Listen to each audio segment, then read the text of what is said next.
तपस्या घर के दरवाजे पर ही ठिठक गई थी जब उसके कानों में अपनी माँ की आवाज़ गूंजी। बिना बात ये लड़की उस दिन लड़के वालों के सामने आ गई और वो सुगंधा की जगह उसे पसंद कर गए। कितनी मुश्किल से एक अच्छा रिश्ता हाथ आया था और इस लड़की ने सब गुड़-गोबर कर दिया। पर तपस्या कौन सी पराई है छोटी, उसकी मौसी की आवाज़ आई थी। देखा जाए तो वो सुगंधा से बड़ी है, पहले उसी की शादी होनी चाहिए। तुम इतना गुस्सा क्यों कर रही हो? ये नियम कानून मुझे मत सिखाओ जीजी। इस तपस्या को मैंने कभी अपना न समझा। इसको देखते ही मुझे अपनी सौतन की याद आ जाती है और इसके पापा जो इस पर जान छिड़कते थे, वो खुद तो चले गए पर मेरी छाती पर इसे छोड़ गए। लेकिन मत भूलो, उस बेचारी ने शशांक जी के जाने के बाद पूरे घर की जिम्मेदारी अपने कोमल कंधों पर लाद रखी है। फिर ये सब शिकायत क्यों? तभी तपस्या के पैर से ठोकर लगने से कोई गिलास गिरने की आवाज़ हुई और वो दोनों चौंक कर चुप हो गईं। आ गई बेटा, मौसी जी ने कहा तो तपस्या ने उन्हें प्रणाम किया। गर्मी के दिन थे, झुलसती धूप में खुद को सूरज के कहर से बचाती सिर पर मलमल की चुन्नी लपेटे तपस्या का हलक सूख कर कांटा हो रहा था और माँ की ऐसी बातों से उसे चक्कर ही आ गए थे। गर्मी से कुमलाया चेहरा और बदरंग हो उठा जब माँ ने जलती निगाहों से उसे घूरा। अंदर से सुगंधा ने आकर अलग बम फोड़ दिया। माँ, इनसे कह दो यही शादी कर लेंगी हम इससे। उस दिन उसे लुभाने में कोई कसर नहीं छोड़ी थी इन्होंने। सूखे होंठों पर जीभ फेरते तपस्या ने कुछ बोलना चाहा था, पर तभी उसका छोटा भाई परेश बोला, दीदी मैंने आपसे 4,000 रुपये मांगे थे और आपने सिर्फ 2,000 ही दिए। इतने कम पैसों में पिकनिक पर कैसे जाऊंगा मैं? कैसे लोग हैं ये सब? न कोई पानी को पूछता, न कोई सहानुभूति रखता मुझसे। हर एक को शिकायत है मुझसे, जैसे मैंने कोई जुर्म किया हो। पिछले ही वर्ष जब मेरे लिए शादी का प्रस्ताव आया था, तो माँ ने ये कहकर कि अभी क्या जल्दी है शादी की, उस रिश्ते से इनकार कर दिया था। और आज सुगंधा के लिए आए लड़के वाले मुझे पसंद कर गए, तो माँ लाल पीली हो रही हैं। माँ, आप उन्हें मना कर दें अगर वो मेरे लिए कह रहे हैं। अब उन्होंने मुझे पसंद किया, तो इसमें मेरी क्या खता? आप ही बताओ मौसी जी। तपस्या ने मौसी जी की तरफ देखते हुए कहा। सही तो कह रही है बेचारी, मौसी जी ने उसका पक्ष लिया। बस आपको भी यही सही लगती है। बड़ी चालाक है ये, सबके सामने भोली बनती रहती है, जैसे उस दिन लड़के वालों के सामने भाग भाग कर सब काम कर रही थी। मैं क्या समझती नहीं कि ये ऐसा क्यों कर रही थी। तपस्या डबडबाई आंखों से कमरे में जाकर बिस्तर पर ढेर हो गई। सामने उसकी माँ और पिता की तस्वीर लगी थी। वो तस्वीर देखकर फूट फूट कर रो पड़ी। पिताजी, कैसा वादा लेकर चले गए आप मुझसे? जब ये लोग मुझे अपना ही नहीं समझते, तो मैं कब तक इस बोझ भरी जिंदगी को जीती रहूं?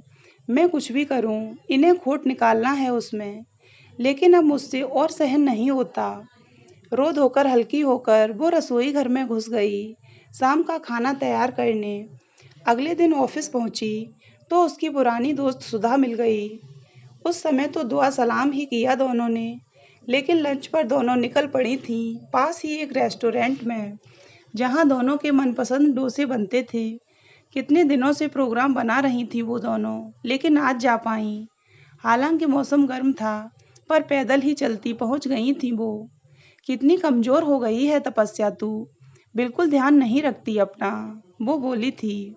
मैं तो वैसी ही हूँ, तेरा प्यार छलक रहा है मेरी चिंता में, तपस्या हंसी थी। और तेरे लव अफेयर का क्या हुआ? सुधा ने तपस्या से पूछा। मिस्टर बॉस का प्रस्ताव स्वीकार किया या नहीं? कैसे करूं यार, तू जानती है घर के हालात, अभी बहुत जिम्मेदारी है मुझ पर। और वो लोग क्या कर रहे हैं तेरे लिए? सिर्फ तानेबाजी। तेरी शक्ल देखकर पता चल जाता है कितना ख्याल रखते हैं वो तेरा। छोड़ भी, कोई और बात करते हैं। तपस्या ने टालना चाहा। नहीं तप्पू, तू बहुत भोली है, ये दुनिया बहुत जालिम है यार। तू कहाँ इस मायाजाल में फंस गई है? वो लोग तुझे बेवकूफ़ बना रहे हैं। कोई नहीं, हैं तो मेरे अपने ही, वो धीमे स्वर में बोली। तेज कदमों से अब वो लौट रही थी अपनी ऑफिस की तरफ। तभी सुधा बोली, ये गुलमोहर देख रही है सामने, कितने प्यारे लग रहे हैं, लाल लाल मुस्कुराते हुए, जबकि इतनी तेज धूप है, कोई भी झुलस जाए, पर इन्हें ये गर्म थपेड़े कुछ नहीं कहते। देख इनकी जिजीबसा विपरीत परिस्थितियों से जूझने की। तपस्या बोली, बिल्कुल तेरी तरह है ये, तू भी तो गुलमोहर जैसी ही है, हर परिस्थिति में मुस्कुराती हुई अडिग खड़ी है, उन लोगों के लिए कुछ सुनने को भी तैयार नहीं। तो क्या बुरी हूं मैं? आज से मुझे गुलमोहर ही बुलाया कर। तपस्या हंसी। नहीं, तू गुलमोहर है, पर अगर वो तेरी कद्र नहीं करते, तुझे उनके लिए घुलने की जरूरत नहीं है। तू आज ही मिस्टर बॉस को हाँ कहेगी, तुझे मेरी कसम। लेकिन माँ सुगंधा और कहीं नहीं भागे जा रहे वो सब, बल्कि तेरी ज़्यादा इज्जत करेंगे। और कह देना अपनी माँ से कि अमित की शादी सुगंधा से ही करवा दें, अगर करा सकती हैं तो। तू मिस्टर बॉस से शादी कर, उस घर को छोड़ दे, बहुत कर चुकी उन सब के लिए। परंतु क्या ये नीत संगत होगा? तपस्या हकला रही थी। तू उनकी बेटी है, मानती हूँ तूने अपने पिता को वचन दिया था उन सब का साथ देने के लिए, उनका ध्यान रखने के लिए, पर किसी की गलत बातें सहना भी गलती को बढ़ावा देना ही होता है। तपस्या सोच, वो माँ होकर अपना फर्ज नहीं निभा रही, तो तू कब तक उनकी फर्मादार बेटी बनी रहेगी? न तेरे छोटे भाई बहन तेरी कोई इज्जत करते, फिर तू अपना घर ही तो बसा रही है, उनकी सहायता बाद में भी कर सकती है, वैसे भी जैसे आज कर रही है। मिस्टर बॉस बहुत सुलझे हुए हैं। तपस्या सोच में पड़ गई। ज़्यादा मत सोच और आज ही ये सो अवसर अपना ले, कल को वो भी कहीं हाथ से निकल जाए। सुनहरे रिश्ते और प्यार करने वाले तकदीर से मिलते हैं तप्पू, देखना फिर ये घर वाले भी तेरी कद्र करने लगेंगे। सुधा ने समझाया तो तपस्या को उनकी बात में वजन नजर आया।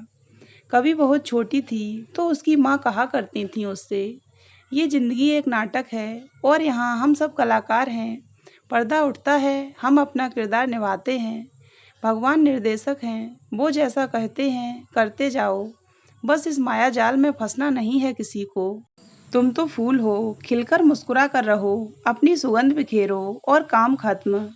फिर मैं तो गुलमोहर के फूल जैसी हूँ, जैसा कि सुधा कहती है।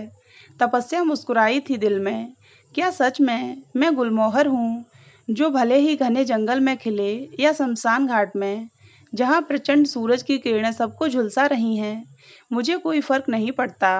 मैं तो तब भी खिल रही हूँ, मुस्कुरा रही हूँ, दमक रही हूँ। मेरी जिजीविसा ही मुझे जीवित रखेगी और खिलकर बिखरने का हौसला देगी। तपस्या के कदमों में तेजी आ गई थी। आज वो अपने दिल की बात मिस्टर बॉस यानी अपने प्यार सुशांत को बतला ही देगी, जो कब से उसकी एक हाँ के इंतजार में कुंवारा बैठा था।